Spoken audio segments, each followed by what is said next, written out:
At the beginning of the story, we are shown a prison built on an island, surrounded by water from all sides. No prisoner has ever managed to escape from this prison till date because only those prisoners are kept here who have been sentenced to life imprisonment. Now we are shown that some prisoners are being brought to this jail, and one of them is named Edmond. Edmond is presented before the prison warden, where Edmond tells the warden that he is innocent and has been brought here on false charges. To this, the warden replies that he knows Edmond has been framed. He says that if Edmond had really committed a crime, he would have been thrown into a prison within the country. Only those people are brought to this distant prison against whom conspiracies have been made. Hearing this, Edmond is shocked and realizes that the warden is also involved with the people who framed him, because despite knowing about Edmond's innocence, the warden is still keeping him imprisoned. The warden was a very cruel man. First, he brutally beats Edmond and then locks him inside a prison cell. The cell is very small, with only a small window for light and a wooden door. This door opens only once a year, when the warden enters without any reason just to beat the prisoners. Through this beating, the prisoners realize that another year of their life has passed in this jail. Days pass, then months. Living alone in a small cell, Edmond becomes extremely disturbed. He cannot understand how he will spend the rest of his life in this small cell. One day, fed up with this hell-like life, he decides to take his own life. But then he stops himself because Edmond believes in his God and hopes that one day God will give him justice. But slowly, when 12 years pass in this prison, his faith in God also begins to fade. Edmond is now completely broken because he is serving a punishment for a crime he never committed, and he starts believing that he will remain imprisoned here for his entire life. Then one day, suddenly, the floor of his cell starts rising from below. Seeing this, Edmond becomes extremely frightened. He feels as if a ghost has appeared in front of him. But after a while, he sees an old man coming out from beneath the ground. This old man had come to this prison in his youth, but after living here for many years, his hair has turned white. Still, he has not been freed from this prison. Actually, this old man lives in the cell below Edmond and has been digging a tunnel to escape from this prison for the past 5 years. But today, while digging, he realizes that he has come out into Edmond's cell, meaning he was digging in the wrong direction. After that, the old man stands on Edmond's shoulders and looks at the open sky through the window.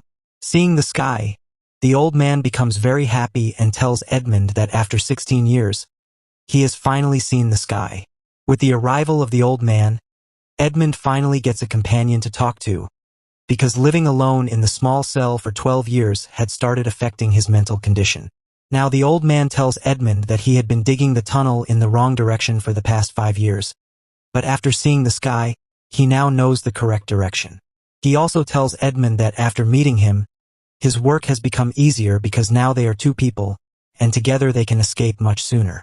The old man tells Edmond that if he helps him dig the tunnel, in return he will teach him science, mathematics, and reading and writing. Edmond, who had become extremely bored after living alone for 12 years, immediately agrees to help him. After that, the old man takes Edmond through the same tunnel into his own cell. As soon as Edmond enters the old man's cell, he is shocked by what he sees.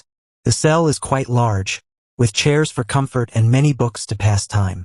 Just as they are about to start digging, they hear the sound of a guard's footsteps. Hearing this, Edmond quickly returns to his own cell and places the toilet waste bucket near the door, because the guard was coming to collect it. In this prison, the cell door opens only twice a day, once to collect waste and once to deliver dinner. The rest of the day, they have plenty of free time to dig the tunnel. Following the plan, they continue digging, and after months of hard work, they create a long tunnel. They put the dugout soil into the waste bucket, which the guard throws away with the toilet waste. Days pass like this, and the old man teaches Edmond how to read and write, along with sword fighting techniques. After months of practice, Edmond becomes highly skilled in sword fighting and even defeats the old man. One evening, during a conversation, the old man tells Edmond that he was once in Napoleon's army. Later, he left the army and became the secretary of a very rich man named Spada. He worked with Spada for many years, but after Spada's death, a rumor spread that Spada had hidden a great treasure somewhere. Napoleon wanted that treasure, and since the old man was Spada's secretary, Napoleon arrested him and interrogated him about the treasure. But he knew nothing, so Napoleon beat him severely and sent him to this prison. Hearing this, Edmond becomes furious because he too is rotting in this prison due to Napoleon's deceit. Edmond then tells the old man his own story, and the scene goes into a flashback that we see some people in a small boat, including Edmond and his childhood friend Fernand. They work for a ship company, and one day their ship captain suddenly falls ill. Edmond decides to take the captain to a nearby island for treatment. After reaching the island, they are captured by British soldiers. Then a man named Napoleon appears, the same man who imprisoned the old man. Napoleon was once the ruler of France but was now imprisoned on the island for betrayal, and British soldiers were stationed there to keep an eye on him. The soldiers suspect Edmond and Fernand to be Napoleon's spies, but Napoleon tells them they are not his men and says they can kill them if they want. The soldiers question them, and Edmond explains they are merchant ship workers who came only to treat their sick captain. Hearing this, the soldiers release them. Napoleon then takes the captain to his room, calls a doctor, and gets him treated. Edmond becomes impressed, thinking Napoleon is a good man, not realizing that Napoleon is acting for his own benefit. Later, Napoleon calls Edmond and gives him a letter to deliver to his friend Clarion. He assures Edmond that the letter will not cause him any trouble and tells him not to mention it to anyone. Fernand secretly witnesses this exchange. Edmond does not tell Fernand about the letter. That night, they talk, and Fernand gives Edmond a chess king, saying that it is not necessary that he will always stand by him. The next morning, they learn that the captain has died. They bring his body back to the city and go to their ship company. A senior colleague named Danglars complains against Edmond, blaming him for taking the captain to the island. But the company owner praises Edmond's honesty and bravery and makes him the new captain. Danglars becomes jealous and leaves angrily. Edmond goes to his girlfriend Mercedes and proposes marriage. Fernand is present, and he has loved Mercedes since childhood. Jealousy consumes him, and he teams up with Danglars to frame Edmond. Fernand informs Danglars about Napoleon's letter.